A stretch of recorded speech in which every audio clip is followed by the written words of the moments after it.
Hey friends, how's it going? So this is my finished Regency petticoat that I made using this pattern, which is the Laughing Moon Mercantile 132 Ladies Bodiced Petticoat Bum Roll and Pockets. Looks like this. My petticoat is this one, obviously. It looks exactly like it, so it's fantastic. It's the only one I made in this pattern, so that's what I'm going to review. The pattern was great.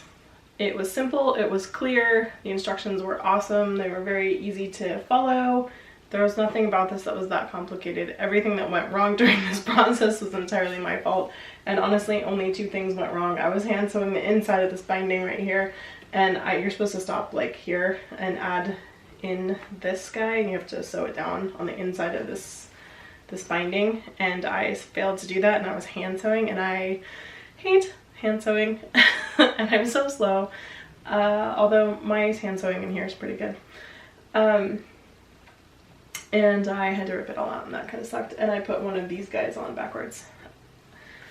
There's a pattern piece in here that's massive. That is the one morning thing that I would like to tell you. That extra wide fabric that I've been complaining about was actually the perfect thing for it.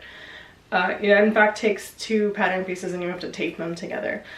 And that pattern piece goes from here all the way to here.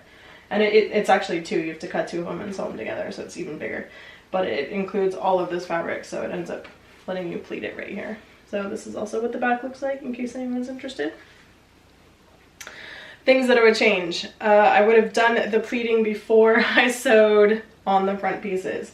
So they have you sew the entire skirt all the way around into a giant tube before you do this pleating. It would have been easier to do the pleating on that massive piece of fabric had that massive piece of fabric been flat on my table. Luckily I have a giant sewing table that I can work on, and so that made that not complicated. Especially if you're working on the floor though, I would definitely do that part first. It's not going to make a darn bit of difference in your sewing if you do the pleating first, sew it down, and then sew the sides on. As you can see, the side seam is way up here, and it is very far from those pleats, so it's not going to get interrupted by them at all.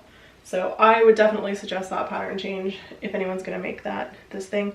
Also, I would have zigzagged around every piece.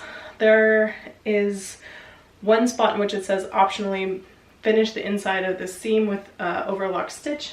I would have actually overlocked everything. The reason being is I have some areas like right here where I don't have the seams finished because there was no instructions to do that. Usually I would do French seams in here, or at least overlock them or zigzag them. So if you're going to make this, I would zigzag around every piece. But those are the only changes that I would make to this pattern, is tell you to zigzag around all your seams first. I've actually just learned to do that with historical patterns in general because they don't really talk about seam finishing very often. I like to do a French seam. If I have a pattern piece, I will do the math so that I can make a French seam. So I would do that. But honestly, those are the only two things that came up with this pattern that I would have changed at all had I been making the pattern myself or revising it in any way. Highly, highly, highly recommend this if you need a bodice petticoat for your Regency wear. This is great. There's also another version that does not have the tucks at the bottom.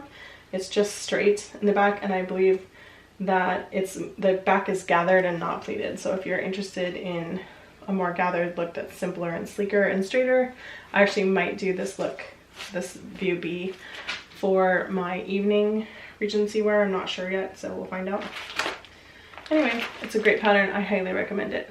I hope you enjoyed this video. I hope it was helpful and useful. If it was, leave me a comment down below and let me know. Also, have you made this? Did you like this pattern? Do you have a better pattern? Do you want to tell me about another Regency petticoat pattern that you guys like a lot? I'm always on the hunt for patterns. I seem to collect them. It's probably not a good thing to collect. Anyway, they take up a lot of space. Anyway, if you like this video, give it a thumbs up, subscribe if you haven't, and I will see you guys next time. Bye guys!